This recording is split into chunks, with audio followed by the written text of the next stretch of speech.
Now, this week marks 6 years since 4 homegrown militants detonated 4 bombs on 3 underground tube trains and a double-decker bus in the heart of London. It was a day that became known as 7/7. 56 people, including the 4 bombers, were killed by the attacks and about 700 were injured.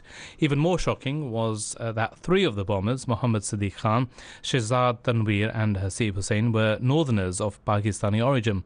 But what have we learnt in the 6 years that have passed? And what made 4 young Muslims, one of whom was just 18, commit such a deplorable act? Well, to tell us more, we're joined on the line by one of the editors of 7/7, A Muslim Perspective, Mohammed Amin, who's also the treasurer of the Muslim Jewish Forum of Greater Manchester. And we're also joined by the Dean of the Royal Airforce College, Dr Joel Hayward, who himself is a Muslim, as well as a strategic policy advisor to Pakistani scholar Dr Talat-Farooq Awan. And the views expressed by our guest tonight are their own, of course. Amin, Dr Hayward, welcome to Indus. Good evening. Good evening. Let's start off with where you were when you got the news of the attacks. Let's start off with you, Amin. I was at my office at PricewaterhouseCoopers in Manchester talking with my secretary, and she was joking with me about one of our colleagues who's accident-prone, that his arrival at a meeting had been delayed because the underground was shut due to a power failure.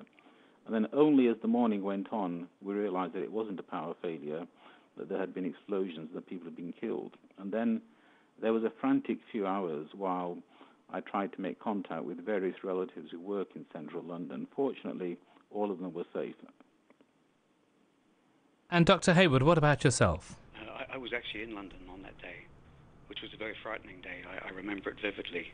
I wasn't in any danger. I wasn't close to where the bombings occurred, thank God. But it was a very frightening day to be in London. So let's take a look at why do you think the attacks were carried out by young Muslims? Well, it's hard to say why they were carried out at all, as opposed to just by young Muslims. Terrorism is the strangest of things. It's such a wickedness that it's incompatible with any of the great faiths, with Islam, with Judaism, with Christianity, with Hinduism. But yet it happened.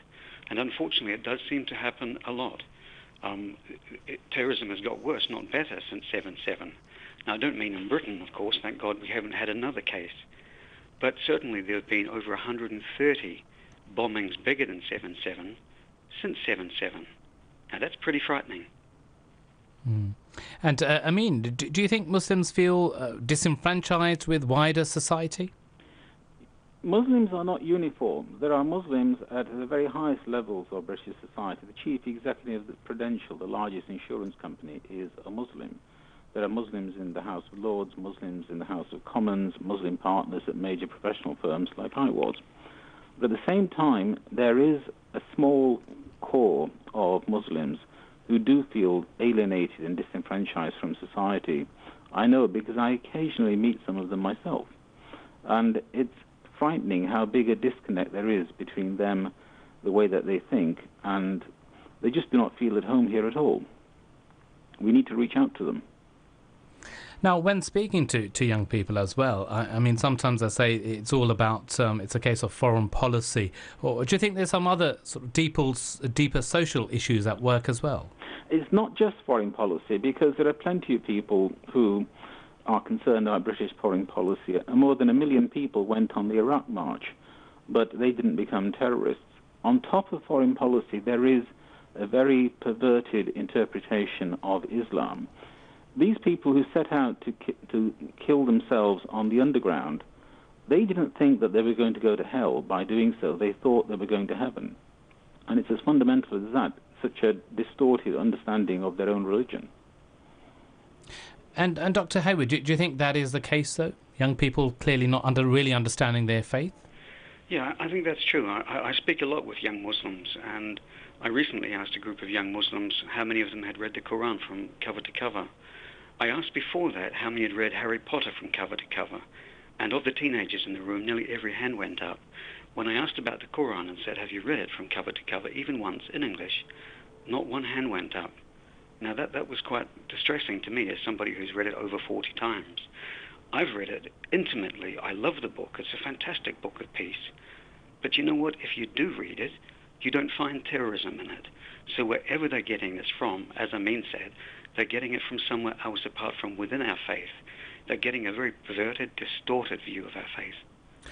So who do you think then is to blame if we're pointing fingers at anyone? Then clearly, do you think the mosques then have this responsibility to maybe teach young children their faith where they understand it, and maybe learn the Quran, not parrot fashion, but maybe learn the language Arabic and learn the Quran through English translation? Well, the problem isn't just with Muslims in Britain. Most terrorist attacks, I beg your pardon, don't happen in Britain. They don't happen in the West.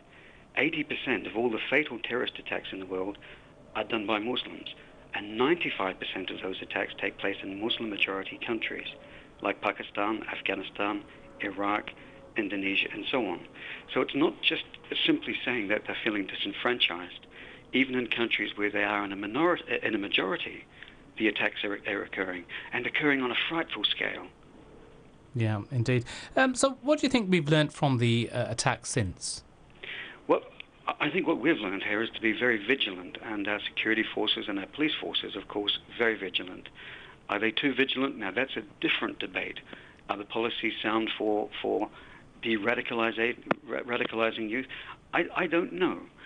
What I do know is, thank God, there hasn't been a second 7/7, and I hope there isn't a second 7/7. And finally, do you think we need to be doing more within the Muslim community to root out extremism and radicalization? Yes, I do. Too often you hear Muslims spouting rubbish like the West is attacking Islam, and other Muslims who know better stand idly by.